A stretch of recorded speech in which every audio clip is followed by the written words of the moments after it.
Quality time মানে শুধু সময় কাটানো নয়, কোয়ালিটি টাইম মানে নিজেদের ভেতরের প্রতিভাগুলোকেও বের করে আনার প্রয়াস থাকে।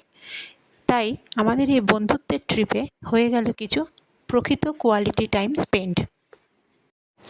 মেঘলা দিনকে সাক্ষী রেখে আমরা প্রত্যেকেই নিজেদের ভেতরের ইচ্ছেগুলোকে আমরা ফুটিয়ে তুললাম।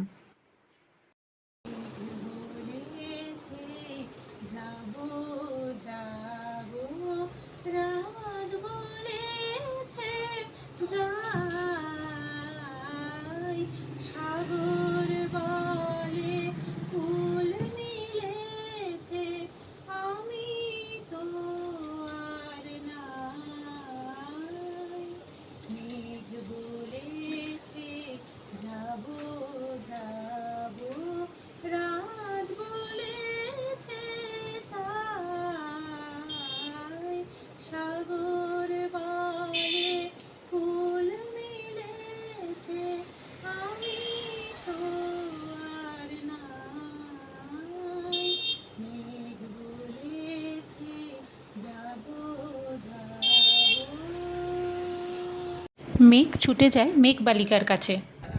মেঘবালিকার জন্য রূপকথা, কবি জয় গোস্বামী। আমি যখন ছোট ছিলাম খেলতে যেতাম মেঘের দলে। একদিন এক মেঘবালিকা প্রশ্ন করল কৌতূহলে, এই ছেলেটা নাম কি রে তোর? আমি বললাম কুসমন্তর। মেঘবালিকা রেগেই আগুন, মিথ্যে কথা, নাম কি এমন হয় কখনো? আমি বললাম নিশ্চয়ই হয়, আগে আমার গল্প শোনো। কিন্তু মেঘের তো মন ভার, তার আর একলা ভালো লাগে না।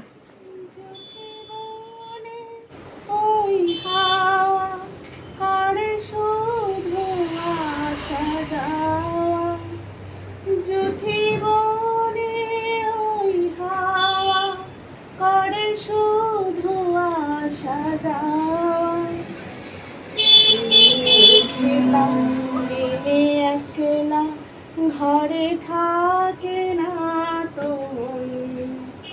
কাছে যাব কবে পাব তোমার নিমন্ত্রণ। এই মেঘলা দিনে একলা ঘরে থাকে না তো, কাছে যাব কবে পাব ওগো তোমার নিমন্ত্রণ। কিন্তু মেঘবালিকার যে আর তর্স হয় না, তার চোখে অপার জল, আর তাই ভরা বাদর মহাবাদর শূন্য মন্দির মোর।